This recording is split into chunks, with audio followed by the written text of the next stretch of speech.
In this video, we are going to see how to use Euler's method to find an approximation of a solution of a differential equation at a point.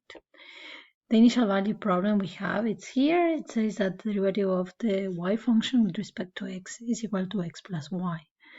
And we also have the initial condition that the function y at 0 is equal to 1. We are going to use Euler's method with a step size of 0.2, and we want to get to approximate y of 1. I also copy over here the screenshot of your formula booklet, so you can have the formula with you as well.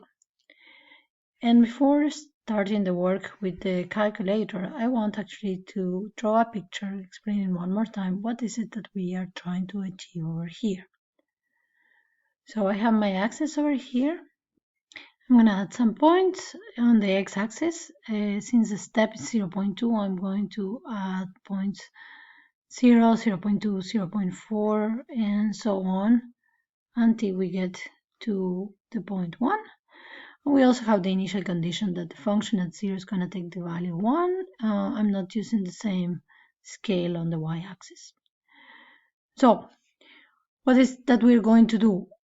What Euler method does is, given a point we know the solution goes through, the point 0, 1, we are going to consider the line tangent to the solution at that point, and I'm just sketching a little piece of that line. I don't know how it looks yet, I'm just sketching a little piece of a line.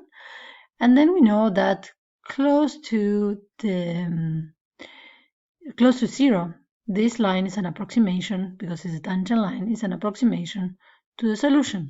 So we are going to move along the line until we get to the x coordinate 0.2, and then we're going to look at what is the point that corresponds to that x coordinate in the small tangent that I have over here.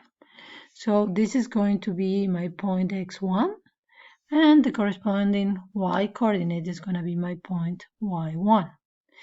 So now that we have x1 and y1, we are going to look again at what is the tangent line to the solution at that point. I'm going to draw a small piece of tangent line over here, and we're going to move along that tangent line until we get to the x coordinate 0.4. This is going to be our point x2, and we are going to look at what is the point that corresponds to x2 in the tangent line, and we are going to call that point y2.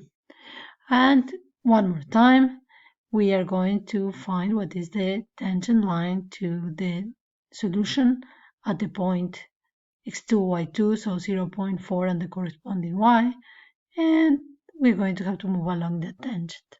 And we're going to keep doing that, and when we reach the coordinate of x equals to 1. So 0.6 is going to be our x3, and then 0.8 is going to be our x4.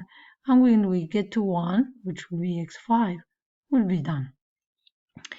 So I didn't draw the rest of the derivatives, but I hope it's clear what we are doing. So let's write over here what we have so far. We have that x0 is 0 and y0 is 1.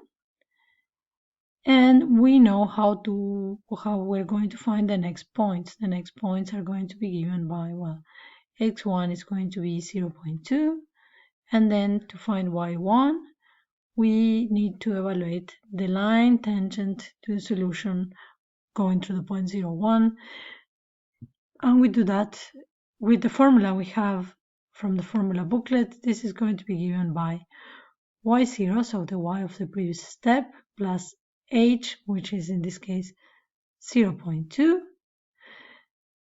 times the evaluation of the function at the previous step, so at x0, y0, and in this case the function, what it does is to sum the x and the y coordinates, so it's going to be x0 plus y0. And let me write what this is, because actually we know that y0 is 1, so plus 0.2 times 0 plus 1, so times 1, so this is 1.2. So this is the value for y1. We have it over here. 1.2. I'm going to do one more step just to make sure that you understand what we're doing, and then we're moving to the calculator, because in fact we can do all of this in the calculator, but I just want to make sure that you know what is that you're asking your calculator to do. So for x2, the x coordinate is 0.4, so we move one more step with the size 0.2, and y2 is going to be given by the y of the previous step plus the length of the step, so 0.2, times the result of evaluating the function at the previous step, so at x1, y1, so it's going to be 0.2 plus 1.2. So because we actually know over here what y1 is, let me add that, is 1.2.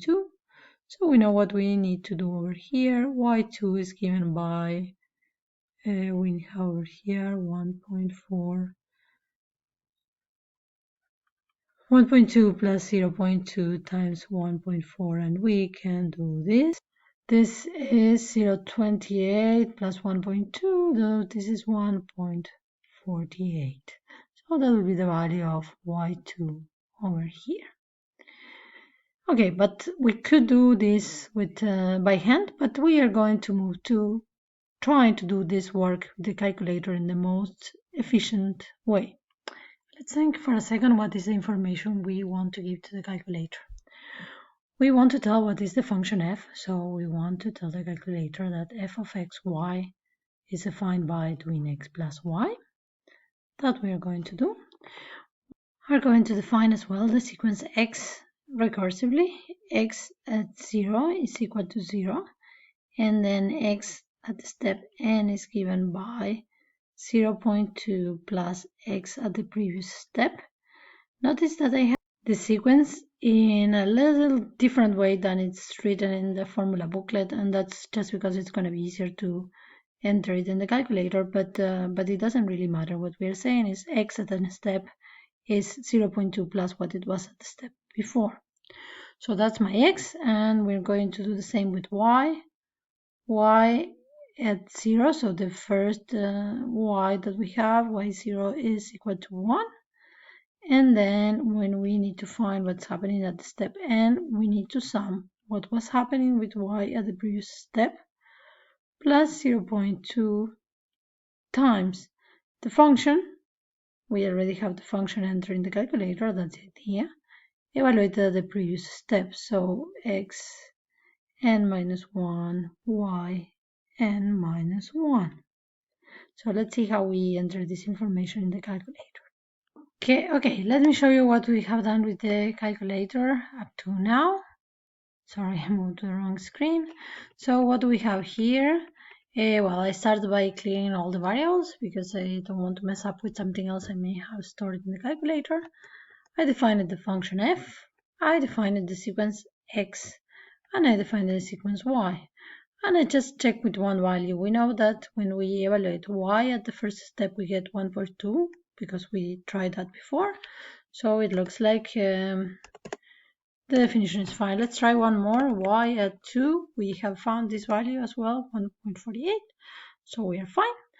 And what is it that we want to find? Well, actually, we want to find what is y at 5, because the fifth step, if I do 0.2 times 5, will take me to the value of x1, and that's what I want. Let's check over here. X at 5 gives us 1, and then the corresponding value of y will give us the value we are trying to find. So that will be the approximation of the value of the differential equation at the point where x is equal to 1. But when you are writing an exam question, you want to include all the steps that you get going from x0 to x5. So actually, for the x, we know what we get, but let's find the y's that were missing. So we enter all the information in our exam paper. So y at 3 and y at 4, and now we will have them all, and I'll write them as if we were writing them for the exam. I made a bit of space over here to write the final answer, so we can write, we already have the values for x0, y0, x1, y1, x2, y2, so let's add now that x3 is going to be 0.6 and y3 is going to be 1.856. This we found with calculator. And then we have x4 is equal to 0.8 with corresponding y4 2.3472. And now x5 is equal to 1 and y5 is 2.97664. This is what we found in the calculator. Then if we want to approximate the solution function y at 1, this will be correct to three significant figures, 2.98. And that's the final answer we wanted to give.